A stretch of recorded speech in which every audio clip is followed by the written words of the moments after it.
हरे कृष्णा। शास्त्रों में देवशयनी एकादशी का बहुत महत्व है। यह दिन वह दिन है जब भगवान विष्णु 4 महीने के लिए योग निद्रा में चले जाते हैं और इसी दिन से चातुर्मास भी प्रारंभ हो जाता है, जिसे चौमासा भी कहते हैं। और इस दौरान कोई भी शुभ काम जैसे विवाह, मुंडन, गृह प्रवेश आदि नहीं किए जाते। देवशयनी एकादशी के बाद भगवान विष्णु जागृत होते हैं कार्तिक मास के शुक्ल पक्ष की देव उत्थानी एकादशी के दिन।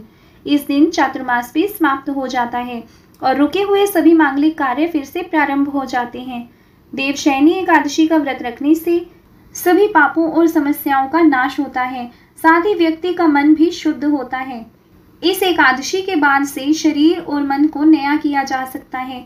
इस समय सूर्य, चंद्रमा और प्रकृति की ऊर्जा कम होती है, जिसे देवशयन कहा जाता है। इस दौरान तेज तत्व या शुभ शक्तियों का प्रभाव कमजोर होने से कार्यों में बाधाएं आ जाती हैं और परिणाम भी शुभ नहीं होते हैं। यही कारण है कि इन 4 महीनों में कोई भी शुभ कार्य नहीं किया जाता। चातुर्मास में आने वाले यह महीने हैं श्रावण, भाद्रपद, आश्विन और कार्तिक।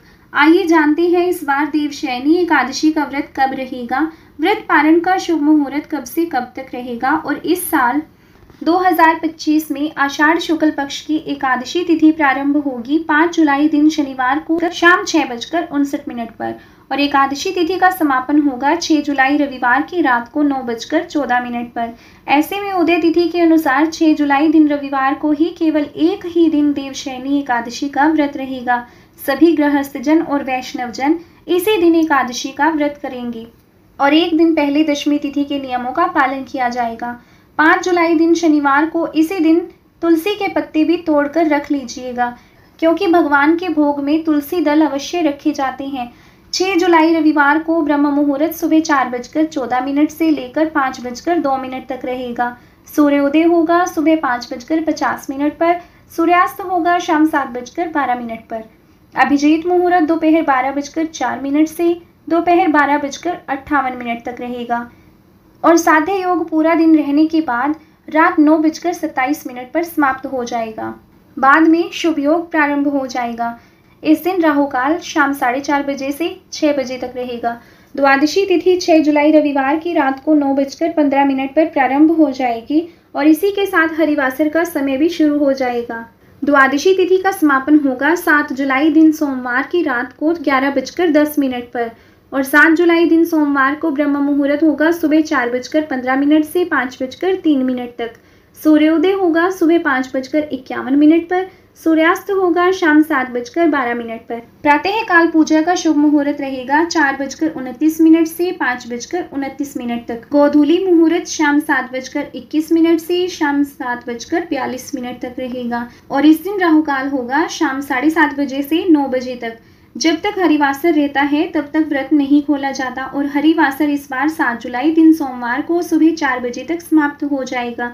देवशयनी एकादशी का व्रत खोला जाएगा 7 जुलाई दिन सोमवार को सुबह 5:29 से 8:36 के बीच में। आप व्रत का पारण कर सकते हैं।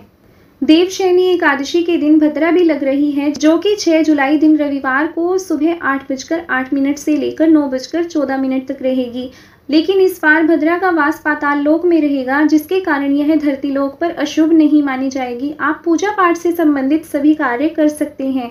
भगवान विष्णु के क्षीर सागर में शयन करने की कथा के अनुसार एक बार भगवान विष्णु ने जब असुर राजा बलि को पाताल लोक का राजा बना दिया, तब राजा बलि ने भगवान विष्णु से वर मांगा कि मैं आपकी सेवा पाताल लोक में कर सकूं, इसलिए आप मेरे यहाँ निवास करें। तब भगवान विष्णु ने राजा बलि को यह वचन दिया कि 4 महीने देवशयनी एकादशी से लेकर देव प्रबोधिनी एकादशी तक मैं तुम्हारे यहाँ रहूंगा। तभी से अपने द्वारा दिए गए वचन का पालन करने के लिए भगवान विष्णु क्षीर सागर में शयन के लिए जाते हैं। तो यह थी आज की वीडियो। अगर आपको जानकारी अच्छी लगे तो प्लीज़ वीडियो को लाइक और ज़्यादा से ज़्यादा शेयर ज़रूर करें। जय श्री कृष्णा।